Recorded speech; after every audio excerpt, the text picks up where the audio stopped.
Incremental greetings. Today I want to speak about the Zander paradox, specifically for Anki users. In case you didn't, please check the first video I did for the Zander paradox. Basically, it's optimizing the learning process before actually engaging in the learning process, so that the optimization precedes the action. First I optimize when I haven't started yet. So what's special about Anki users is that this is more like common. I have been using Anki for 15 years, by the way. I have been in the community for many years. And are the patterns that I see repeating and repeating, including me. I'm guilty of this paradox myself. Not anymore, but I was in the past. So who is affected? It's many Anki users. It's very common, even though this applies to any platforms, because now there are more spatial repetition software that is like, depends how you use this spatial repetition software, can exacerbate the bad traits. Let's dig further with that. So first, why does the Zander paradox occur? Why? Well, because complexity of Anki features. Let's say the most cliche thing is that I'm a medical student.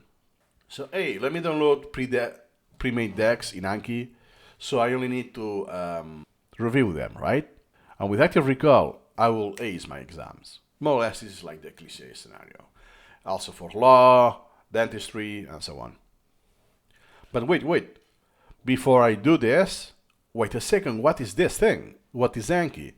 Even now for me, after many years, I suffer from the curse of knowledge that for me now it's very easy.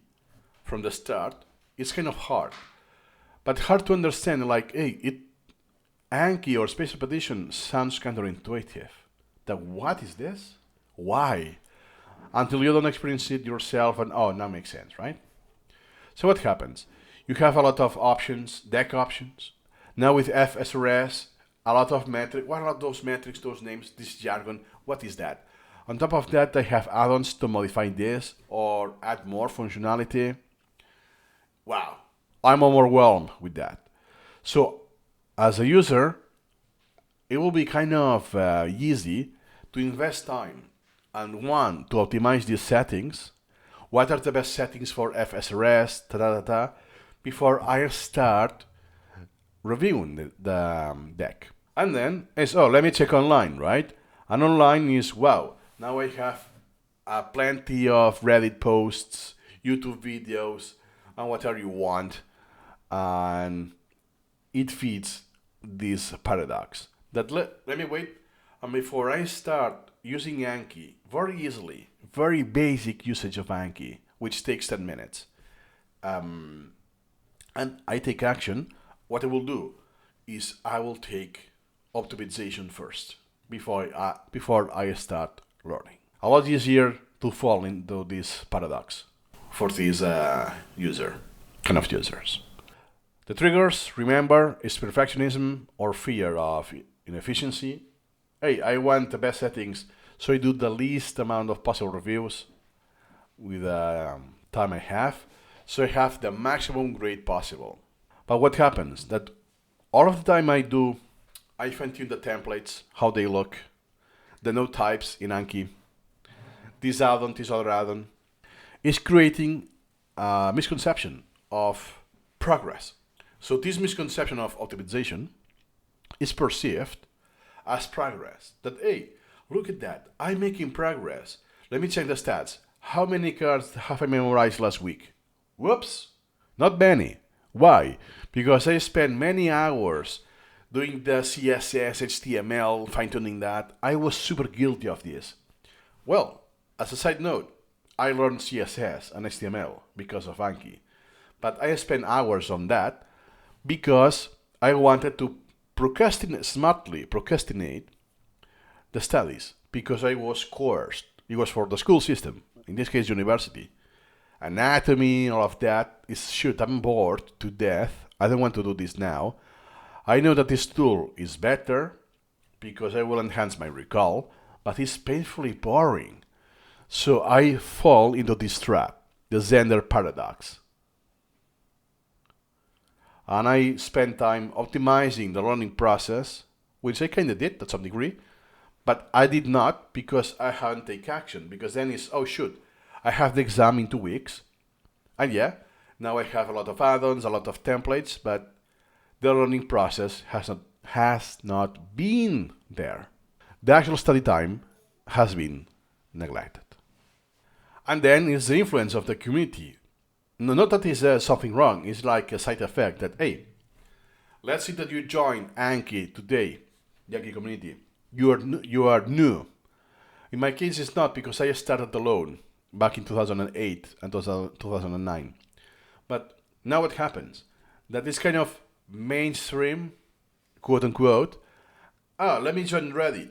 Oh wow, more than 100,000 people. And there's one Reddit for Anki medical school. And even if you want to this down, Anki for medical school and for India. So they are being more specific, more targeted.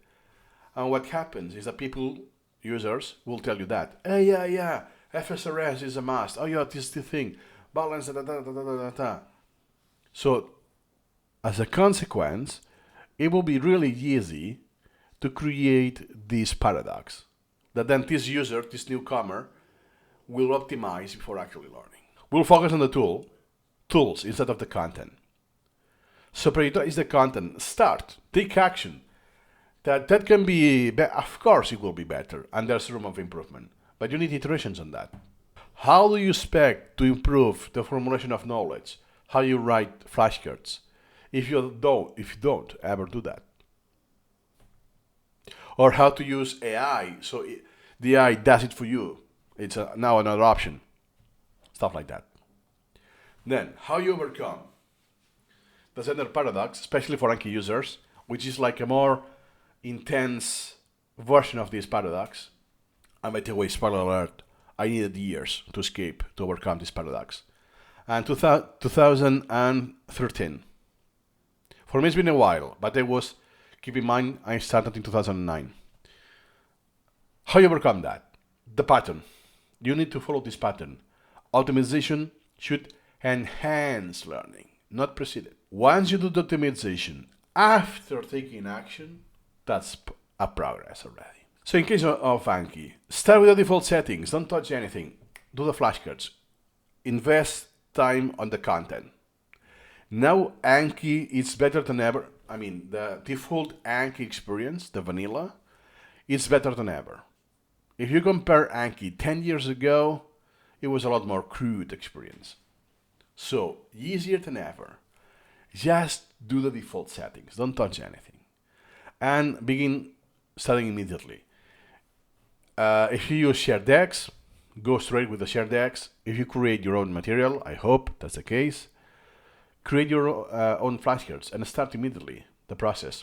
Take action. Even if you only do 5 or 10 flashcards, something very small, it's an action taken already. And with this, you will see those flashcards next day or in 3 days or 4. Now with FSRS, could be some more days at the beginning. You will see what you fail, and you have the first chances, the first opportunities to see what fails and what doesn't, and learn from that. In other words, you can iterate. And then, hey, let me do more. And you spend 5 minutes a day, 5 minutes, 10 minutes, 10 minutes, and incrementally you will get more invested. But you have taken action. And then adjust that, hey, now I know, for instance, in anatomy, yeah, you know what happens in anatomy, that is very visual, right? Oh, let me do what's called image occlusion. It's a specific need. Oh, let's do it now. Compare this. No, let me do the image occlusion, all of this. Now it's built in, before it was an add-on. All of that, with the add-ons, how cool is this, how cool is that? No. This will come later. Take action first. And then prioritize content engagement over the tool configuration. If you are hooked, you will be hooked with the learning process, not the tool. But hey, look at that. I'm remembering what I decided to remember. And I can pinpoint all of those in anatomy or whatever you're studying, right? This should be the goal. And then, oh yeah, this fine tuning of configuration, this comes later. Oh, should I do first new cards, mix the new cards? Should I just trust FSRS? Should I change this pattern in FSRS? Whatever. Then the bigger picture of the Zander paradox is that it extends beyond Anki. You have seen my first video. We have seen examples of a chef, a painter, a writer, athlete, photographer, musician, in many jobs.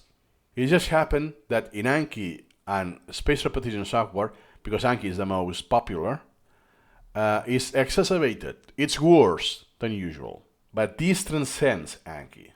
Fear of inefficiency, I think now it's like a side effect of many influencers, productivity influencers, that if they give you an illusion with the videos, then you don't match this illusion, and then this one becomes his anxiety.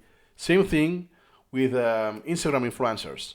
Oh, look how fit they are, how beautiful they are, their body, right? Hey, there's a routine, the diet, all of that. You try to mimic what they sell. You mimic the diet and the exercises they do. And hey, I'm kind of fit, but I don't look like them. And this creates fear that I cannot reach the same as them. Same for productivity influencers. Hey, I don't feel I'm productive at this guy. I'm full of anxiety instead. And illusion of productivity through preparation. I optimize the learning process that I will do before actually doing it, as examples we have seen. So takeaway is that the learning process begins with action. My best suggestion after 15 years, if you install Anki today for the very first time, the thing I suggest is create a flashcard today, even if it's just one. That's the best goal you can do. Don't focus on the settings, the metrics.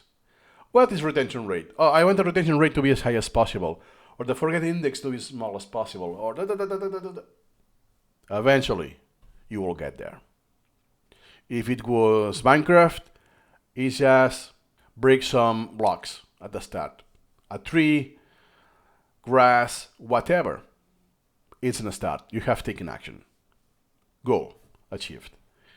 And optimization is a supporting activity. It's not the main goal. It's good to optimize, always followed with action, but not preceding the action. You don't optimize for the sake of optimizing, but then I don't do anything in Anki. And that's it.